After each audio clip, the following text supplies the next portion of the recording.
আসসালামু আলাইকুম রহমতুল্লাহ। ইন্নাল হামদুলিল্লাহ। এক ভাই প্রশ্ন করেছেন, যে কোনো কাজের শুরুতে বিসমিল্লাহ বলা না পুরা বিসমিল্লাহির রহমানির রহিম এই পুরাটুকু বলা?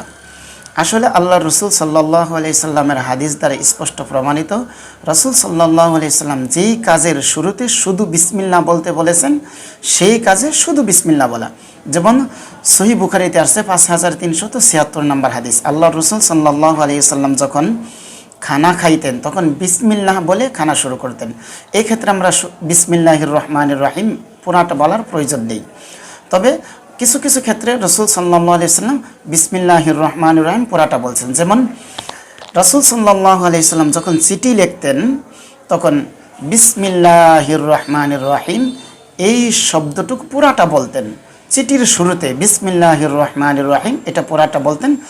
চিঠির শুরুতে বিসমিল্লাহির রহমানির রহিম বলা, লেখা পুরাটা লেখা সুন্নত। তাহলে চিঠির শুরুতে আমরা স্পষ্ট বুঝতে পারলাম পুরা বিসমিল্লাহির রহমানির রহিম লিখব, এটা লেখা সুন্নত। তবে যে কোনো কাজের শুরুতে বিসমিল্লাহ বলা, যেই কাজের শুরুতে রসুল বিসমিল্লাহ বলে শুরু করেছেন আমরা বিসমিল্লাহ বলে শুরু করব। যেই কাজের শুরুতে রসুল সাল্লাল্লাহু আলাইহি সাল্লাম বিসমিল্লাহির রহমানির রহিম পুরাটা বলছেন আমরা পুরাটা বলার চেষ্টা